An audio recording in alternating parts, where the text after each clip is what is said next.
US ਨੇ ਅੱਜ 7ਵਾਂ Venezuela linked oil tanker ਜੋ ਆ ਉਹ ਕੈਰੀਬੀਅਨ ਦੇ ਵਿੱਚ ਆਪਣੇ ਕਬਜ਼ੇ ਦੇ ਵਿੱਚ ਲੈ ਲਿਆ ਹੈਗਾ। ਯੂਐਸ ਫੋਰਸਸ ਨੇ ਇਹ ਕਿਹਾ ਵੀ ਉਹਨਾਂ ਨੇ ਮੋਟਰ ਵੈਸਲ ਸਗੀਟਾ ਜੋ ਆ ਉਹ ਵਿਦਆਊਟ ਇਨਸੀਡੈਂਟ ਆਪਣੇ ਕਮਾਂਡ ਦੇ ਵਿੱਚ ਲੈ ਲਿਆ, ਜੋ ਸਦਰਨ ਕਮਾਂਡ ਉੱਥੇ ਜੋ ਬਾਸ਼ ਕਰ ਰਹੀ ਸੀ।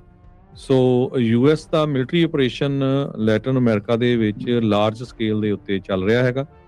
ਜੋ ਟੈਂਕਰ ਕਿਸ ਤਰ੍ਹਾਂ ਕਬਜ਼ੇ 'ਚ ਲਿਆ, ਇਹ operating in defiance of President Trump established quarantine of sanctioned vessel in the ਕੈਰੀਬੀਅਨਸ।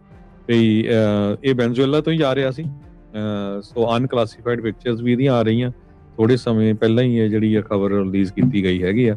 ਟ੍ਰੇਜਰੀ department ਦੇ office of foreign asset control ਨੇ ਦੱਸਿਆ ਵੀ ਸਗੀਤਾ ਜੋ ਆ ਇਹ ਪਨੇਮੀਅਨ ਫਲੈਗਡ ਵੈਸਲ ਸੀ ਤੇ ਇਹਨੂੰ ਜਿਹੜਾ ਸੂਨ ਕੰਪਨੀ ਲਿਮਟਿਡ ਓਨ ਕਰ ਰਹੀ ਸੀ ਤੇ 7ਵਾਂ ਇਹ ਜਿਹੜਾ ਵੈਸਲ ਆ ਇਹ ਅਮਰੀਕਾ ਨੇ ਆਪਣੇ ਕਬਜ਼ੇ ਦੇ ਵਿੱਚ ਲਿਆ ਹੈਗਾ।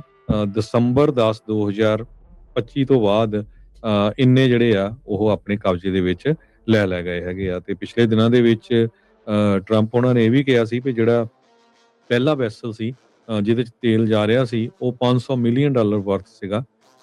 ਤੇ ਉਹ ਸਾਰਾ ਜਿਹੜੇ ਪੈਸੇ ਆ ਉਹ ਉਹਨਾਂ ਨੇ ਇੱਕ ਇੰਡੀਪੈਂਡੈਂਟ ਅਕਾਊਂਟ ਦੇ ਵਿੱਚ ਰੱਖ ਲਏ ਆ ਤੇ ਜਿਹਦੇ ਵਿੱਚ ਉਹ ਕਹਿੰਦੇ ਵੀ ਉਹ ਖੁਦ ਵੀ ਸਾਈਨ ਹੋਲਡਰ ਹੈਗੇ ਆ।